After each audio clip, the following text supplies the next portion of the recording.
पेलोरी का पूरा कोर्स कर लिया है, सारी दवाइयां वैसे ही खाई हैं जैसे डॉक्टर साहब ने कहा था, लेकिन फिर भी अलामात से जान नहीं छूट रही। ये वीडियो बहुत ज्यादा इंपॉर्टेंट है क्योंकि इसके अंदर वो नॉलेज है, वो चीज जो मैं बताने लगा हूं कि अलामात से आपकी जान क्यों नहीं छूटती, ये बहुत से लोगों को नहीं पता। और बहुत से पेशेंट मेरे पास इस वक्त आ रहे हैं ये सोच कर, ये देख करके हमारी अलामात नहीं जाती, और वो मल्टीपल एंटीबायोटिक के कोर्स कर रहे हैं जो कि आपको बिल्कुल भी नहीं करने, क्योंकि ये आपके जिस्म को, आपके मैदे को और आपकी आंतों को उल्टा नुकसान दे रहे हैं। बेसिकली होता यह है कि जब भी एच पाइलोरी आपके मैदे के अंदर जाके बैठता है, वहां पर इंफेक्शन करता है, तो वहां पर वो जख्म करता है, इन्फ्लेमेशन, सूजन करता है और आपके वहां पर अल्सर बन जाते हैं।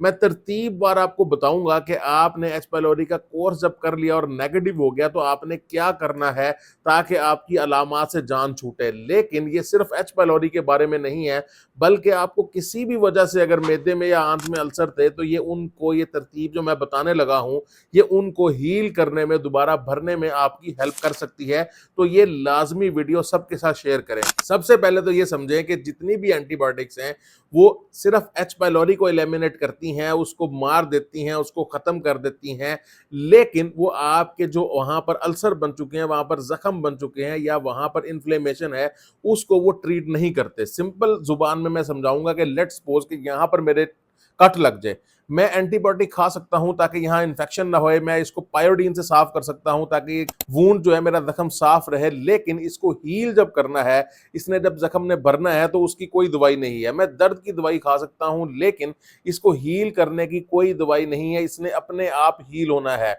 जब इसने अपने आप हील होना है तो एक चीज का मुझे बहुत ज्यादा ख्याल रखना चाहिए कि मैंने इसको बार बार छेड़ना नहीं है। अगर मैं इसको छेड़ता रहूंगा तो ये कभी भी जख्म हील नहीं होगा या बार बार इन्फेक्ट होता रहेगा। तो मैदे और आंत के केस के अंदर आपने डाइट, सबसे पहले आती है डाइट। हम इस तरह तरतीबवार चलेंगे। सबसे पहले डाइट, ऐसी कोई भी डाइट नहीं लेनी जिससे आपके मैदे के अल्सर, मैदे की सूजन जो है वो बार बार जो है खराब हो जाए। इसके अंदर जो है वो दो बहुत ही इंपॉर्टेंट, बहुत ही जरूरी चीजें हैं। एक है ग्लूटेन और एक है लैक्टोज, जो हमारे जैसे कंट्रीज के अंदर, हमारे जैसे ममालिक के अंदर बहुत से लोगों के मैदे को या फिर आंतों को इरिटेट कर देती है। अब ग्लूटेन जो है वो आपको गंदम में मिलेगी और जो आपकी लैक्टोज है वो आपको दूध में मिलेगी। लेकिन आप ये याद रखें कि जब भी आप दूध से बनी हुई कोई ऐसी चीज बनाते हैं जिसमें फर्मेंटेशन होती है, तो उसके अंदर लैक्टोज की तादाद जो है वो कम हो जाती है।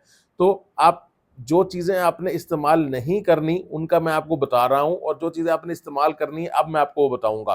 क्योंकि बहुत ज्यादा गलत फहमी है, ये सोचा जाता है कि दही नहीं लेना, जबकि ये बहुत ही गलत कॉन्सेप्ट है। दही जो है वो एक बहुत ही अच्छा प्रोबायोटिक है।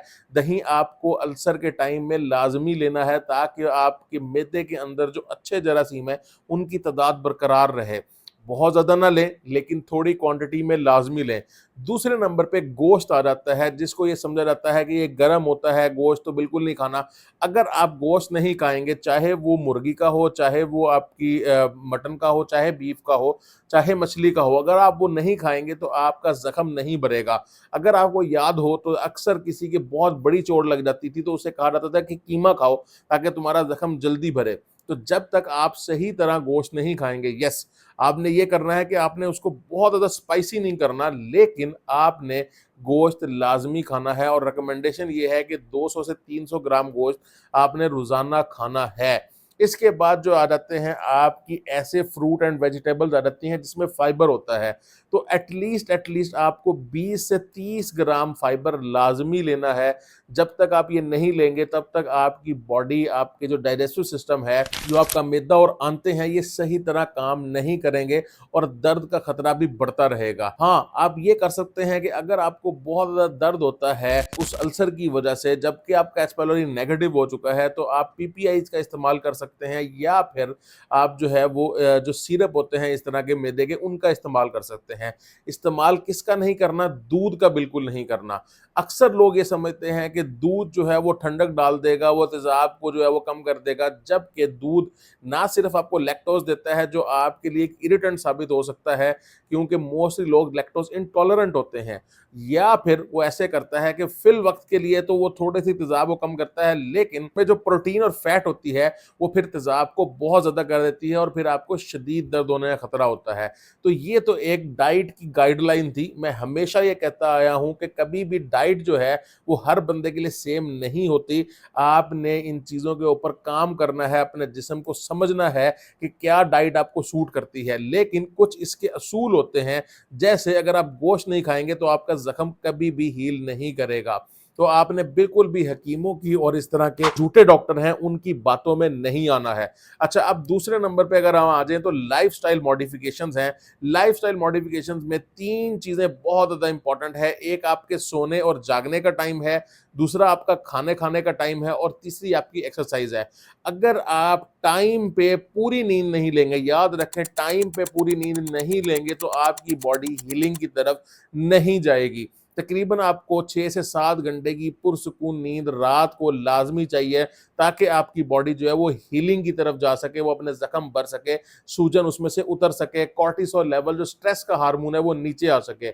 दूसरे नंबर के ऊपर आपके खाने की टाइमिंग सेम होनी चाहिए। इसके अंदर आपने एक चीज़ बहुत ही ज़्यादा अच्छी ऑब्ज़र्व करनी है कि आपने पेट भर के नहीं खाना, बल्कि छोटा-छोटा आपने 5-6 दफ़ा खाना है, ताकि आपका मैदा खाली ना रहे। अगर मैदा खाली रहेगा ज़्यादा टाइम के लिए तो भी आपको दर्द होने का, शदीद दर्द होने का खतरा है।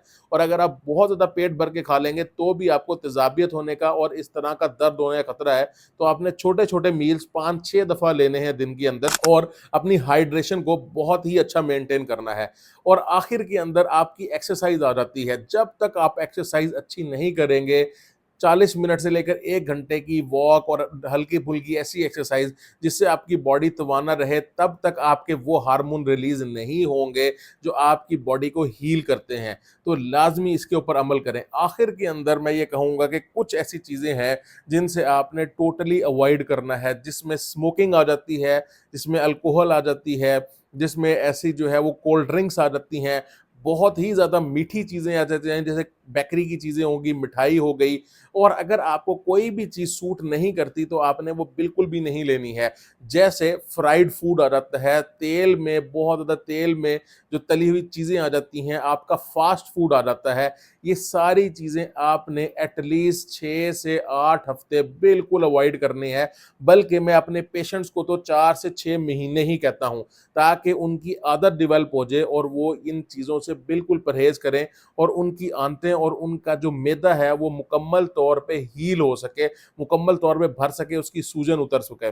तो आपने कभी भी ये माइंड में नहीं सोचना कि एक कोर्स करने के बाद आपके मैदे के तमाम मसाइल हल हो जाएँगे, ऐसा बिल्कुल भी नहीं होगा, क्योंकि ये सिर्फ़ आपके एच पाइलोरी को मारेगा। अगर आपको अल्सर किसी और वजह से हुए हैं, तो भी ये सारी की सारी जो मालूमात है, ये आपके लिए बहुत ही ज़्यादा ज़रूरी है।